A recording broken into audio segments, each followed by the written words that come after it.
Hello guys, हम start करते हैं स्पीडी सामान्य विज्ञान के क्लास को, जिसमें हमने माइटोकॉन्ड्रिया तक देख लिया था। तो आपको बताना है माइटोकॉन्ड्रिया की खोज किसने की थी। चलिए आगे बढ़ते हैं। गोल्जी काय। गोल्जी काय की खोज किसने की थी? तो गोल्जी काय की खोज की थी कैमिलो गोल्जी ने। गोल्जी काय की क्रियात्मक इकाई को क्या कहते हैं? तो सिस्टर्नी कहते हैं। कोशिका का ट्रैफिक पुलिस यातायात प्रबंधक कहलाता है। कौन कहलाता है? तो गोल्जी काय कहलाता है। गोल्जी काय का मुख्य कार्य क्या होता है? तो श्रवण होता है। कार्बोहाइड्रेट का संश्लेषण किसके द्वारा होता है? तो गोल्जी काय के द्वारा होता है। नेक्स्ट है लाइसोसोम। तो लाइसोसोम की खोज किसने की थी? तो लाइसोसोम की खोज की थी डी डूबे ने 1848 में। लाइसोसोम एक प्रकार का होता है एंजाइम। लाइसोसोम का कार्य क्या होता है? तो लाइसोसोम का कार्य होता है बाह्य पदार्थों का भक्षण एवं पाचन करना। आत्महत्या की थैली क्या कहलाता है? तो लाइसोसोम कहलाता है। कोशिका का एटम बम कहलाता है लाइसोसोम कहलाता है। नेक्स्ट है राइबोसोम। तो राइबोसोम की खोज किसने की थी? तो पैलेड ने की थी 1953 में। राइबोसोम बने होते हैं आरएनए एवं प्रोटीन के। राइबोसोम का निर्माण होता है केंद्रिका के द्वारा। राइबोसोम दो प्रकार के होते हैं, 70S राइबोसोम और 80S राइबोसोम। प्रोकैरियोटिक में पाए जाते हैं 70S राइबोसोम और यूकैरियोटिक में पाए जाते हैं 80S राइबोसोम। प्रोटीन का संश्लेषण होता है किसके द्वारा? तो राइबोसोम के द्वारा। प्रोटीन की फैक्ट्री कहलाता है। प्रोटीन की फैक्ट्री कौन कहलाता है? तो राइबोसोम कहलाता है। लवक पाया जाता है किसमें? तो लवक पाया जाता है पादप में। लवक कितने प्रकार के होते हैं? तो लवक 3 प्रकार के होते हैं, अवर्णी लवक, वर्णी लवक और हरित लवक। तो अवर्णी लवक को ही ल्यूकोप्लास्ट बोलते हैं और वर्णी लवक को क्रोमोप्लास्ट बोलते हैं और हरित लवक को क्लोरोप्लास्ट बोलते हैं। अवर्णी लवक मुख्यतः पाए जाते हैं कहाँ पाए जाते हैं? तो अवर्णी लवक जो है हमेशा जड़ों की कोशिका में पाए जाते हैं और फूलों और बीजों को आकर्षक रंग प्रदान करता है। ये कौन करता है? तो ये वर्णी लवक क्रोमोप्लास्ट करता है। पौधों के पत्तियों का हरा रंग जो होता है वो किससे होता है? तो वो होता है हरित लवक से, जिसे क्लोरोप्लास्ट बोलते हैं। पत्तियों का रंग पीला होता है, ये किसके कारण होता है? तो ये होता है कैरोटीन के निर्माण के कारण। पर्ण हरित क्लोरोफिल में उपस्थित मुख्य धातु क्या होती है? तो मैग्नीशियम होती है। प्रकाश संश्लेषण में सहायता करता है। कौन का सहायता करता है? तो हरित लवक क्लोरोप्लास्ट। कोशिका का रसोई घर कहा जाता है। तो कोशिका का रसोई घर किसे कहा जाता है? तो हरित लवक को कहा जाता है। टमाटर में जो लाल रंग होता है उसका कारण क्या होता है? तो टमाटर में लाल रंग का कारण होता है लाइकोपीन। हल्दी में पीले रंग का कारण क्या होता है? तो जेंथोफिल होता है। पपीते में पीले रंग का कारण क्या होता है? तो कैरिका जेंथिन होता है। सेब में लाल रंग का कारण क्या होता है? तो एंथोसाइनिन होता है। मिर्च में लाल रंग का कारण क्या होता है? तो कैप्सेथिन होता है। गाजर में कौन सा वर्णक होता है? तो कैरोटीन होता है। नेक्स्ट है हमारा केंद्रक न्यूक्लियस। तो केंद्रक की खोज किसने की थी? तो रॉबर्ट ब्राउन ने की थी 1831 में। कोशिका प्रबंधक का कार्य कौन करता है? तो केंद्रक करता है। कोशिका का दिमाग कौन कहलाता है? केंद्रक ही कहलाता है। केंद्रक का मुख्य भाग होता है क्रोमेटिन होता है। क्रोमेटिन किसका बना होता है? तो क्रोमेटिन जो है प्रोटीन, हिस्टोन और डीएनए का बना होता है। कोशिका की निर्जीव रचना जो है वो रसधानी को कहा जाता है। रसधानी किस में पाया जाता है? तो पादप कोशिका में पाया जाता है। तारकाय की खोज किसने की थी?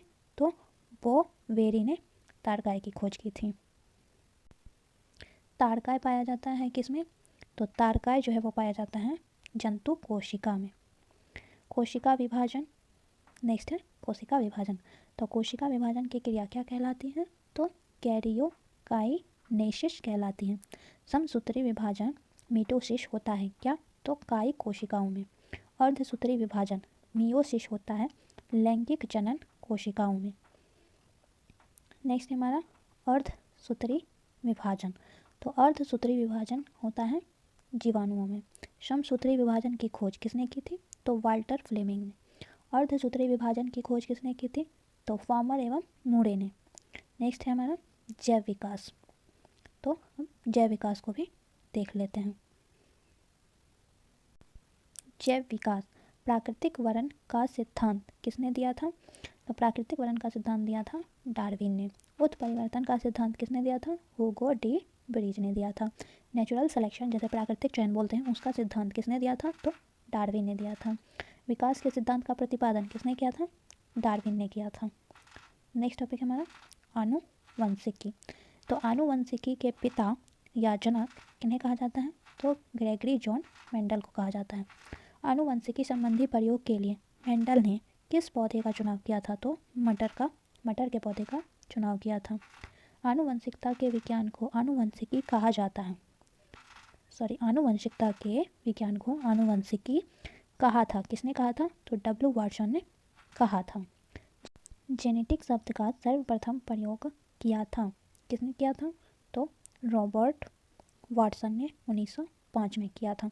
आनुवंशिकी उत्परिवर्तन होता है। किसमें होता है? तो क्रोमोसोम में होता है। आनुवंशिकता की मूल इकाई होती है। मूल इकाई क्या होती है? तो जीन होती हैं। जीन शब्द का प्रयोग सर्वप्रथम किसने किया था? तो विल्हेम जोहानसन ने 1909 में किया था। जीन जो है अवस्थित होती है। किसमें होती है अवस्थित? तो गुणसूत्रों में। एक जीन एक एंजाइम सिद्धांत को प्रतिपादित किया था। किसने प्रतिपादित किया था? तो बीटल एवं टैटम ने। गैमेट की शुद्धता के नियम का प्रतिपादन किसने किया था? तो मेंडल ने किया था। जीवन की उत्पत्ति हुई है किस काल में? तो प्री कैम्ब्रियन काल में। आनुवंशिक गुणों का वाहक होता है। आनुवंशिक गुणों का वाहक होता है। क्या होता है? तो गुणसूत्र होता है। गुणसूत्र या क्रोमोसोम की जो खोज हुई थी कब हुई थी ये और किसने की थी? तो स्ट्रासबर्गर ने 1875 में किया था। आगे है क्रोमोसोम गुणसूत्र शब्द का जो नामकरण या सर्वप्रथम प्रयोग किसने किया था? तो वाल्डेयर ने 1888 में किया था। गुणसूत्रों का निर्माण होता है। किससे होता है? क्रोमेटिन नामक पदार्थ से होता है। मनुष्य तथा जंतुओं में लिंग निर्धारण होता है। किसके द्वारा होता है? तो गुणसूत्रों के द्वारा होता है। मनुष्य में गुणसूत्रों की संख्या कितनी होती है? तो 44 अर्थात 23 पेयर, मतलब 44 अर्थात 23 जोड़ी। मनुष्य में जो गुणसूत्रों की संख्या होती है जोड़ी में 23 सही है, पर वैसे जो है 46 होगी, 46 होगी। यहाँ मिस प्रिंट है थोड़ा, तो 23 जोड़ी जो है एकदम सही है। आगे है लिंग गुणसूत्र कहलाता है।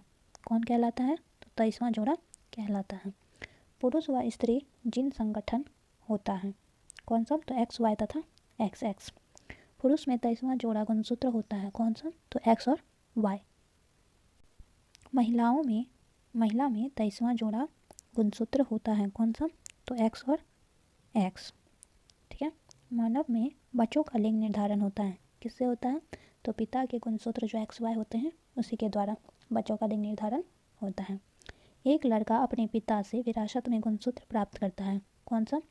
तो 22+Y गुणसूत्र प्राप्त करता है। नेक्स्ट है न्यूक्लिक अम्ल। तो न्यूक्लिक अम्ल की खोज किसने की थी? तो जर्मन वैज्ञानिक ने की थी जिनका नाम था फ्रेडरिक मीसर। और कब किया था? तो 1869 में किया था। न्यूक्लिक अम्ल का निर्माण कहाँ होता है? तो न्यूक्लियोटाइड से होता है न्यूक्लिक अम्ल का निर्माण। नेक्स्ट है 2 न्यूक्लिक अम्ल हैं। 2 न्यूक्लिक अम्ल कौन सब हैं? तो RNA और DNA है। ठीक है। RNA का जो पूर्ण रूप है क्या होता है? तो राइबो न्यूक्लिक एसिड होता है। और DNA का फुल फॉर्म होता है deoxy ribo nucleic acid. DNA का फुल फॉर्म होता है। DNA का जो डबल हेलिक्स मॉडल है किसने दिया था? तो वाटसन एवं क्रिक ने दिया था, 1953 में दिया था। वाटसन एवं क्रिक को नोबेल पुरस्कार मिला था। कब मिला था? तो 1962 में मिला था। ठीक है। DNA संश्लेषण का प्रतिपादन किसने किया था? तो कॉर्नबर्ग ने किया था। DNA होता है, DNA क्या होता है? एक आनुवंशिक पदार्थ होता है। DNA का मुख्य कार्य क्या होता है? तो प्रोटीन संश्लेषण होता है। प्रोटीन संश्लेषण को नियंत्रित करना तथा आनुवंशिक क्रियाओं का संचालन करना, ये सभी जो है DNA